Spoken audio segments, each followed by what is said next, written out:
Greetings, my dear viewer. This is a channel about marital infidelity and about the consequences if one spouse starts to cheat on the other. If you, as well as I do, support true family values and condemn cheating, then subscribe to the channel and give this video a like. Let's get started. William remained frozen in his chair, the newspaper resting idly in his lap, untouched. His mind swirled, trapped in the ever-widening gap that had formed between him and Arya. The house was deathly quiet, save for the delicate chime of glass as she carefully applied her lipstick, her reflection shimmering in the vanity's mirror. He had come to recognize this routine all too well. Another night, another fabricated excuse about mingling with colleagues, a phrase that had long since lost any real meaning. "Don't wait up, William," Arya's voice rang through the room, feigning nonchalance. Yet beneath the casual tone, he could detect the excitement, the anticipation she barely bothered to mask. His gaze darkened as he turned toward her. "You mean your boss?" His words cut through the air, thick with accusation. For the briefest of moments, she hesitated before smoothing her expression, a slow, hollow smile curving her lips. "Yeah, and?" she challenged, lifting a shoulder in a dismissive shrug. "What exactly do you plan to do about it?" William exhaled sharply, pushing the newspaper aside. Rising to his feet, his movements deliberate, he fixed her with an unflinching stare. "Arya, let's not pretend anymore. You're not even trying to hide it." A flicker of irritation flashed across her face. "Not this again. It's just a night out, William. I want to enjoy myself, something you seem to have forgotten how to do." His jaw tightened. "Enjoy yourself? Is that what you call it? Throwing away our marriage for some cheap thrill?" Arya turned fully to face him, her patience thinning. "Oh, don't act like this marriage was ever something remarkable." Snatching her purse from the bed, she strode toward the door. "I'm leaving. Deal with it." William stepped forward, blocking her path, his desperation slipping into his voice. "Arya, don't do this. We can fix this. Just talk to me." For a fraction of a second she faltered, but her resolve held firm. "Talk? There's nothing left to say." Her tone was sharp, drained of warmth. "Maybe you've been pretending, but I'm done." She yanked her arm free from his grasp, brushing past him without hesitation. As she crossed the threshold, she cast a final dagger of a remark over her shoulder. "Maybe you don't know me as well as you think. Now move, loser." The door slammed behind her, leaving William engulfed in the stillness of their once shared home. His hands curled into fists at his sides as the weight of her betrayal settled over him. He had tried to hold on, to salvage what remained, but she was slipping away, and no amount of effort could stop it. His eyes drifted toward the coffee table. With a measured breath, he reached for his phone, unlocking a hidden folder labeled Evidence. Photos, messages, videos, all irrefutable proof of Arya's infidelity. He had turned a blind eye for weeks, convincing himself it wasn't real. But now, as he stared at the damning collection, he realized mere confrontation wouldn't be enough. Not anymore. His fingers tightened around the device as a chilling thought took root. If Arya wanted to throw everything away, she was about to learn the true cost. Tonight would be the last time she underestimated him. The bar pulsed with energy, filled with the hum of conversation and the clinking of glasses. The air was thick with the scent of liquor and the promise of recklessness. Arya tilted her head back, laughter spilling from her lips, her body melting into the atmosphere of indulgence. Freedom. This was what she had been craving. Leaning into David, her boss, she felt the heat of his breath ghost over her skin. "You're wasting your time with that loser, Arya." His voice was low, confident, laced with temptation. His hand slid onto her thigh, his touch sending a thrill up her spine. Smiling, she angled her lips toward his ear and whispered, "You might be right. Maybe it's time I stop pretending." David's grin widened, dark with satisfaction. "And what do you really want?" She leaned in closer, letting her lips brush against his ear. "To live a little.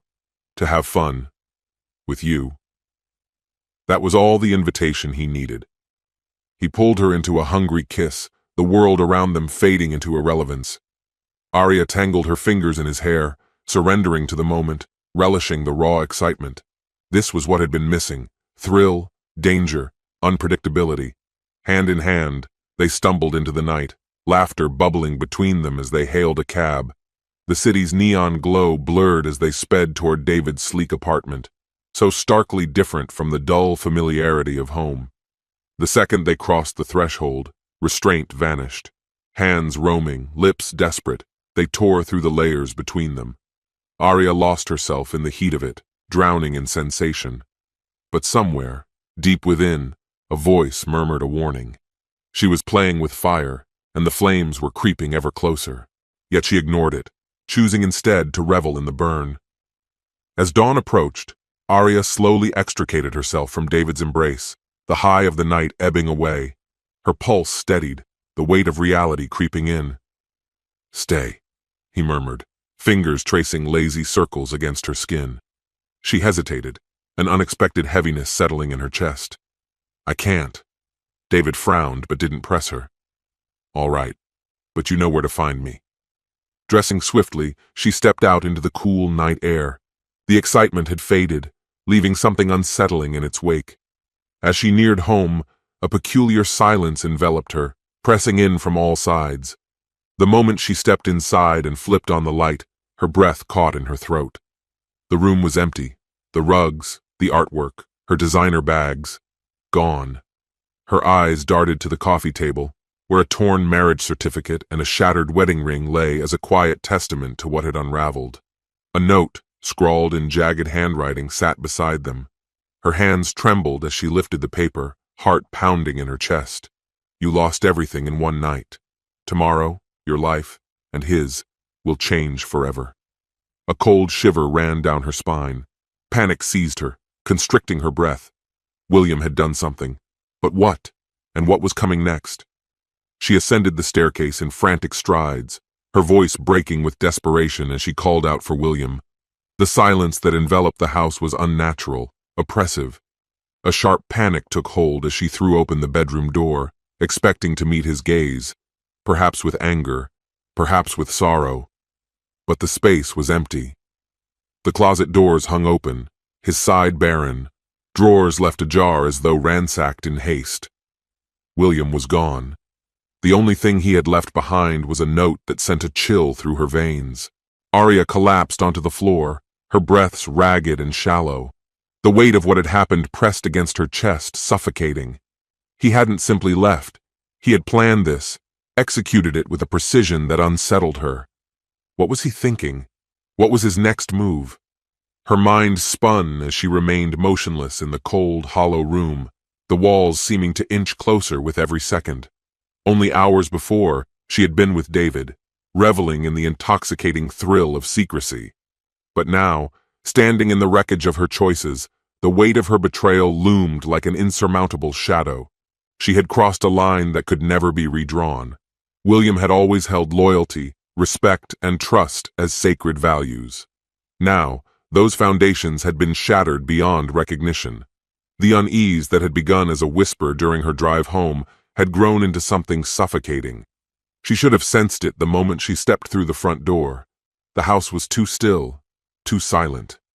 Now, as the puzzle pieces aligned, an eerie sensation crept over her, as though unseen eyes lingered in the darkness. A shiver ran down her spine. Her gaze flickered to the windows, the dim corners of the house, half expecting William to emerge from the shadows. She wiped at her damp face with the back of her sleeve and forced herself to stand. She had to find him. She had to make him understand. She would beg if she had to. She needed him to see past this, to realize it was a mistake, an impulsive moment of weakness that meant nothing. She loved him. She always had. But even as the words formed in her mind, doubt gnawed at her. Did she truly believe them? The home they had built together, once filled with warmth and familiarity, felt hollow, stripped of every trace of him. As she wandered from room to room, the absence of his presence became a visceral ache. Even the air itself felt different, devoid of his scent. William had always been meticulous, precise, and it was now painfully clear that his thoroughness extended beyond his work. He had erased himself from their life completely. She stumbled into the kitchen, her hands trembling as she reached for something, anything, to steady herself. But as she opened a cabinet, her eyes caught on something tucked away in the farthest corner, an envelope, thick, heavy. Her heart pounded as she reached for it, instantly recognizing the sharp, deliberate slant of his handwriting. A sick dread curled around her as she tore it open. The message inside was brief, but it struck with the force of a blow. I hope you enjoy your new life. This was your last time playing in the dark. A shudder coursed through her. These weren't just words of farewell. They were a warning. But a warning of what? What had he done? What did he mean by last time? Heart hammering in her chest, she fumbled for her phone, her fingers slipping over the screen. No messages, no missed calls, nothing. William had vanished, leaving no trail behind. Terror clawed at her as she seized her keys and bolted for the door. She had to find him. She had to fix this. The car sped through the quiet streets, her grip white-knuckled around the steering wheel, her mind racing with worst-case scenarios. What if he was already beyond reach? What if she had destroyed everything beyond repair? Then, as she turned onto a familiar street, she saw it. His car, parked outside his office. He was still here. A shuddering breath escaped her as she pulled into an empty space. Her legs barely carried her as she stepped out, the world around her seeming detached, distant. The office hummed with quiet conversations, the scent of coffee lingering in the air, but none of it felt real. She moved forward, her footsteps echoing in the long hallway, and then she saw him. William sat behind his desk, composed, his expression unreadable. But his eyes, when they finally met hers, were colder than she had ever seen. It was like staring into the face of a stranger. "William," she breathed, barely able to find her voice. "Please, I need to talk." He didn't acknowledge her at first, his fingers continuing their rhythm against the keyboard as if she were invisible. The indifference in his posture sent a fresh wave of fear through her. "William, please. I'm sorry. I was wrong." Her voice cracked, but she forced herself to continue. "It was a mistake, a horrible mistake. But I love you. I always have." Finally he looked up, his gaze sharp enough to cut through her.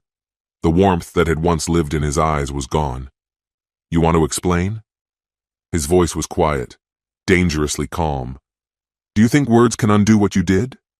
She parted her lips to respond, but he silenced her with a raised hand.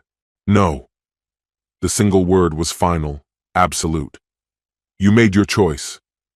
He stood then, moving toward her with a deliberate slowness that made her pulse spike. "Do you think I didn't see the signs? That I didn't know?" His voice hardened. "I knew, Arya. I just didn't want to believe it." Her legs threatened to give out, but she remained standing. "I never wanted to hurt you," she whispered. "I never wanted to lose you." His jaw clenched, his eyes dark with something unreadable. "But you did. You destroyed everything, and now it's too late." A sob clawed its way up her throat. "Please, William," she begged, reaching for him. "I love you. You're everything to me." He recoiled from her touch as though it burned. "You love me?" His laugh was hollow, devoid of mirth. "You loved me while sneaking around with someone else? And you expect me to believe that?" A heavy silence settled between them, suffocating in its finality. William exhaled, shaking his head. "You don't deserve my forgiveness," he said, his voice like ice. "Not now. Not ever." Her world fractured. She had broken him beyond repair, and in doing so, had lost everything that mattered. "Leave," he said, the last trace of emotion draining from his face. "There's nothing left for you here."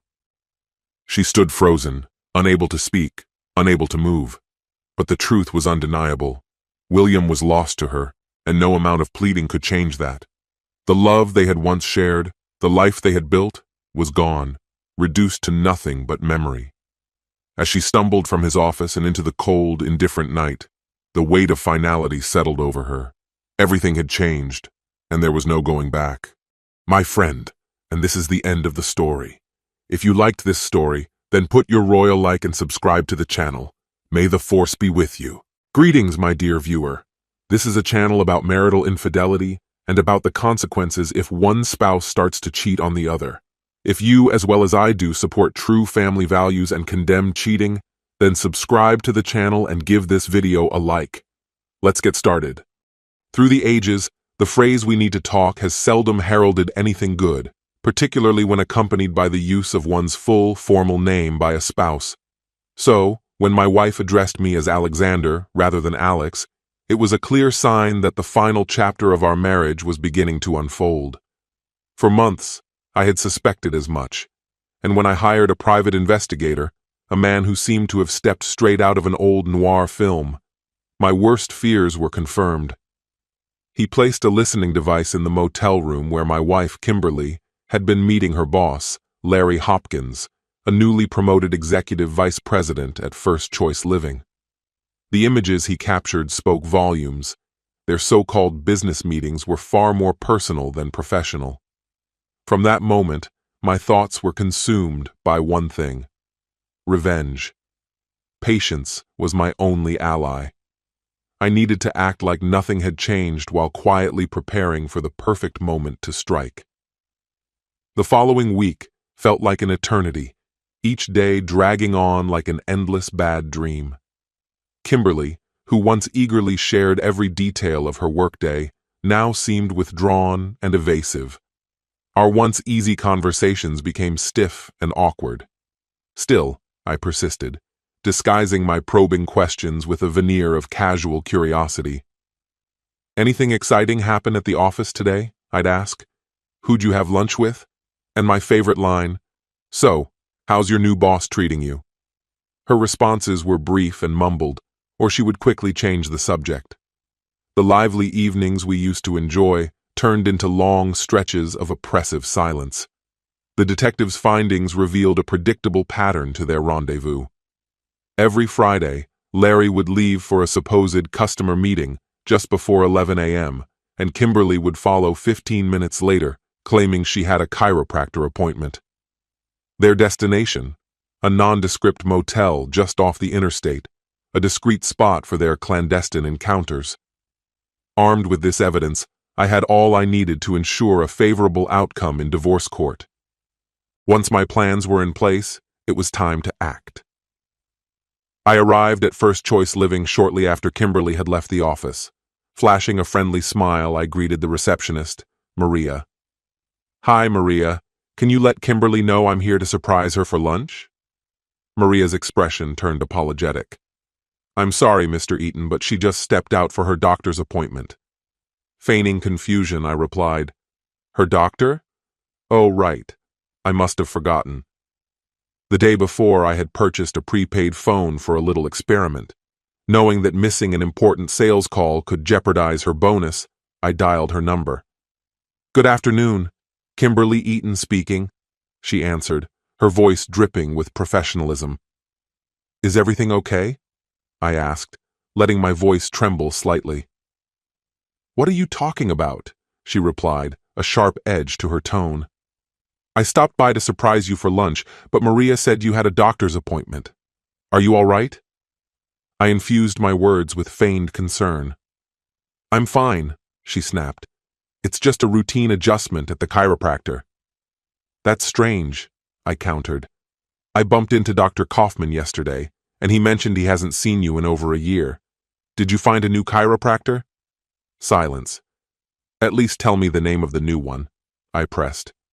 "I don't have time for this nonsense," she barked, before abruptly ending the call. That evening, we went through the motions of our usual Friday night routine. I ate pizza alone while Kimberly retreated upstairs, claiming she felt unwell. She slammed the bathroom door shut, and when I finally joined her in bed hours later, her quiet sobbing pierced the stillness. Neither of us slept. By Saturday, the tension between us had reached a breaking point. Kimberly spent the morning avoiding me, snapping at any attempt I made to engage her. Around lunchtime, I suggested we have dinner at Antoniki's, her favorite restaurant, hoping it might lift her spirits. She offered nothing more than a blank stare and a shrug in response. At 5 o'clock, I found her sitting on our bed staring at the wall. "I got you something," I said, handing her a box from Neiman Marcus.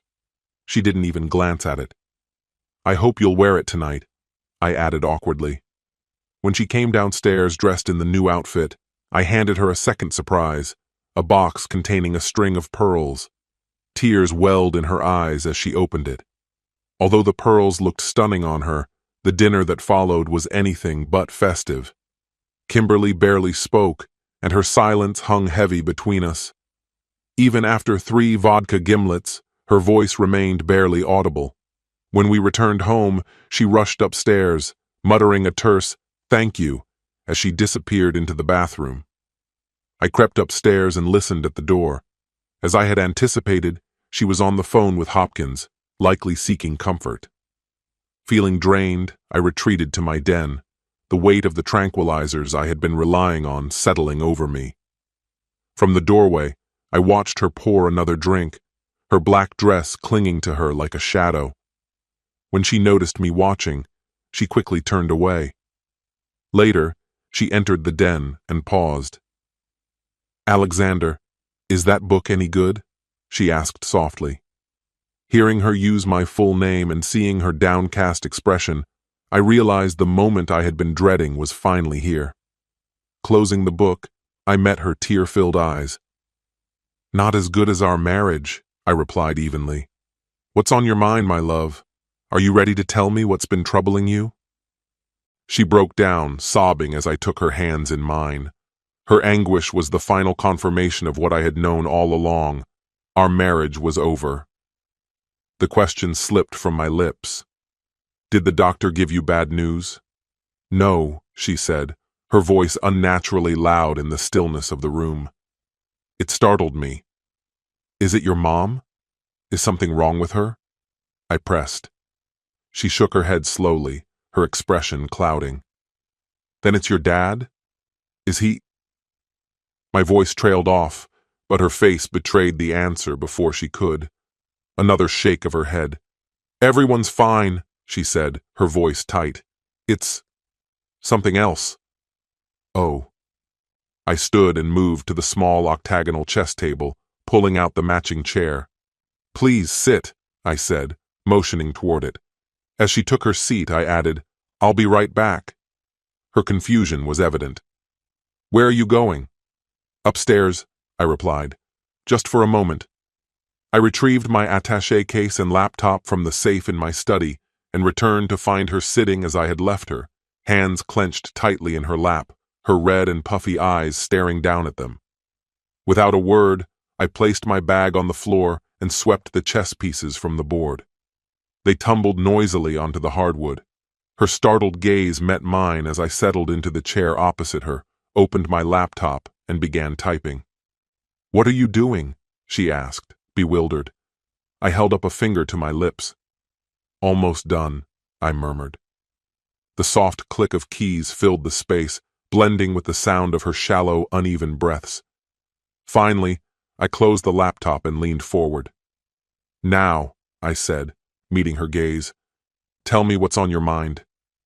Tears spilled from her eyes. I reached into my pocket for a handkerchief and handed it to her, waiting silently as she struggled to compose herself. "I don't want to hurt you," she choked out at last.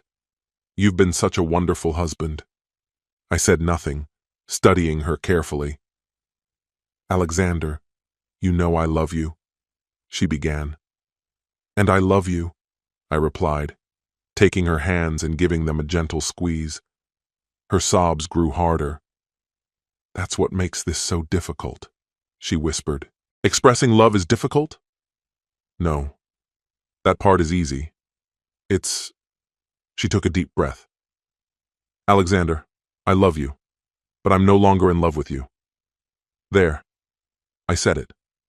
She buried her face in her hands, her words muffled by her palms but still audible. I don't even know when it started. The admission felt like a punch to my gut, but I remained quiet, watching her as she sat hunched, guilt and shame radiating from her posture. The silence stretched until she spoke again. "We've been together since high school. It's always been Alexander and Kimberly.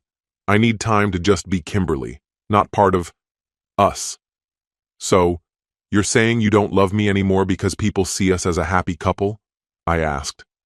No, she sighed, exasperated. You're twisting my words. You said you're not in love with me. If that's not what you meant, explain, I replied, fighting to control the irritation creeping into my voice. It's not something you'll understand, she murmured.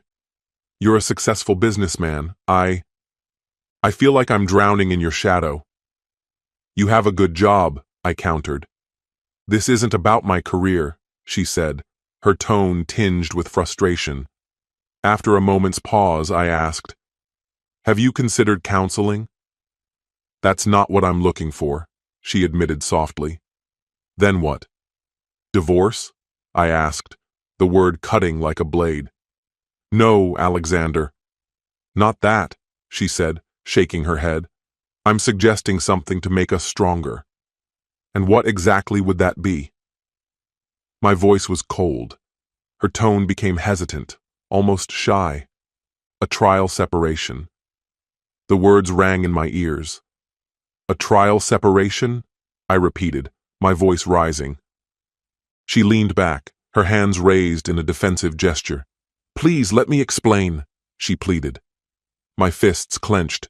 Go ahead, I said, barely containing my anger. Amy at work went through something similar, she began. She and her husband felt… Similar how? I interrupted. She felt like she'd lost herself, Kimberly said. Marriage is about two becoming one, I shot back. Isn't that the whole point? Alexander, she started, but I cut her off again. How long is this supposed to last? Amy said a couple of months. They started dating again after… Dating? I interrupted. Are you planning to date someone else during this time? Or have you already found someone? No, she cried. I told you I'm not trying to replace you. I just need to find myself again. That doesn't answer my question. Where do you plan to live? I demanded. Her silence was deafening.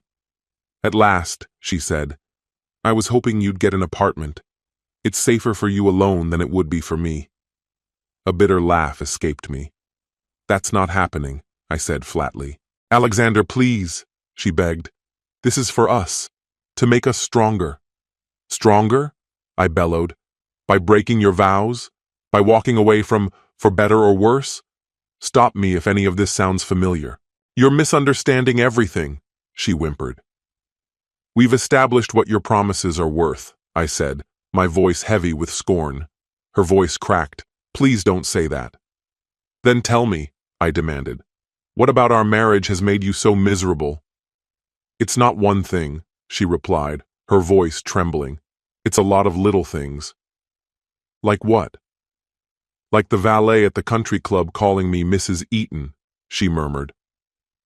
So you're upset about being treated with respect at the club you insisted we join? I asked incredulously. It's not just that, she said quietly. It's 100 little things I can't even name. I said nothing. Instead, I reached into my briefcase and pulled out 2 folders. Opening my laptop, I displayed a photograph on the screen. Turning it toward her, I asked, Is this why? Her eyes widened as she stared at the image, herself, hand in hand with another man, entering a hotel. A second picture followed, then another. Every 30 seconds, a new image appeared. Her face turned ghostly pale. She fainted, slumping forward. I waited a moment before fetching a glass of ice water. When she came to, I held the glass to her lips, watching her reaction as more images cycled through. How long have you known? She whispered, her voice trembling. Long enough, I said evenly, to prepare these. I slid the divorce papers across the table. She stared at them, speechless. Kimberly froze, her silence more telling than any words. Her expression, a mix of disbelief, fury, and resignation, conveyed everything she could not voice. You betrayed me, I said, my tone icy and detached. Our marriage is over. Sign these papers so I can move forward. I thrust the folder toward her, and she grasped it with trembling hands, her knuckles whitening as if sheer force could obliterate the contents. Her lips quivered as she scanned the accusations. The divorce petition explicitly cited her infidelity, and the accompanying evidence left no room for argument. Among the documents were 24 high-resolution photographs labeled Exhibit B, each a stark testament to her betrayal. When she reached the images, a strangled cry escaped her. "No, this can't be real," she screamed, pounding the table in a desperate, futile display of defiance. Her voice dissolved into sobs, and as I watched the woman I once cherished unravel before me, I felt no triumph, only a hollow ache, the bitter aftermath of something irreparably broken. Her body seemed to collapse in on itself as the enormity of the situation crushed her. Her skin grew pale, and the vitality that once defined her seemed to evaporate. Did she truly believe I would accept her absurd suggestion of a separation while she carried on with someone else? Each photograph elicited another anguished wail, and I stared at her, detached and disgusted. I had fortified myself with an almost reckless dose of sedatives to endure this confrontation, knowing the weight of it might otherwise crush me. Even so, I wished I could escape this nightmare altogether. But escape was not an option. The empty pill bottle on the counter was a stark reminder of that. Kimberly collapsed to the floor, clutching at my ankle with trembling hands. "Please," she whispered, her voice raw and desperate. My first instinct was to kick her away, to stamp out any remaining connection, but I restrained myself. Instead, I slid my chair back, widening the distance between us. Even though I had prepared for this outcome, the raw reality of it still struck like a hammer. I closed my eyes, hoping to wake from this torment, but when I opened them, nothing had changed. She remained there, a broken figure pleading for forgiveness. The doorbell's chime jolted me back to the present. "I'll handle it," I said, rising. 2 men entered, each carrying a stack of moving boxes. After a brief exchange, they made their way to the master bedroom, where Kimberly's belongings awaited. I had spared no expense in hiring movers to expedite her departure. "Who are they?" she croaked, her voice barely audible. "Refer to Exhibit A," I replied curtly. "Our prenuptial agreement. Remember that? It's quite clear. Infidelity voids your claim to everything, including this house. These movers are here to pack your things. I've arranged for a storage unit near your office and covered the first and last month's rent. You'll be out of here by tonight." Her cries grew louder, an incoherent torrent of disbelief and sorrow. "I can't believe this is happening," she wailed, curling into a defeated ball on the floor. "What did you expect?" I asked sharply. "You thought you could carry on with your boss and I'd just accept it? Alexander, I never meant. Can I explain?" "It's irrelevant," I interrupted. "You lied. You cheated. That's all that matters," I continued, my tone measured and cold. "Your BMW? Leased under the company name. The keys are already out of your purse and it will be collected tomorrow. Your credit cards? Canceled. Your phone? Deactivated by morning. Your name? Removed from every account. Don't expect to set foot in the country club again. They'll know exactly who you are."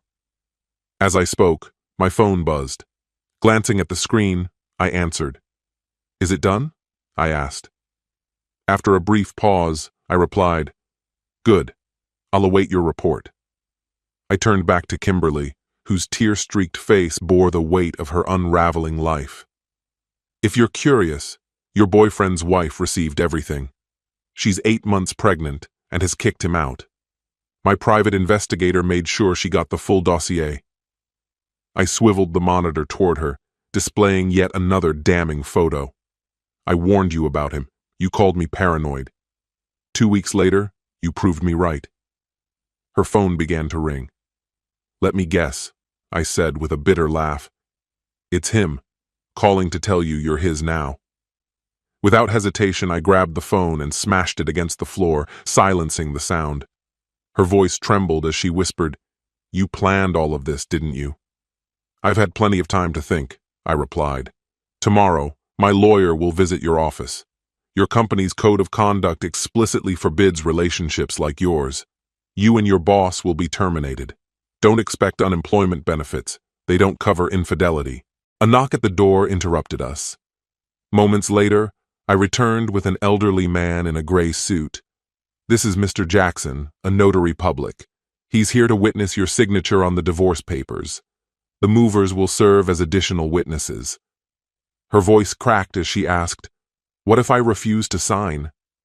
"Then I'll send an email," I said, "to everyone you know.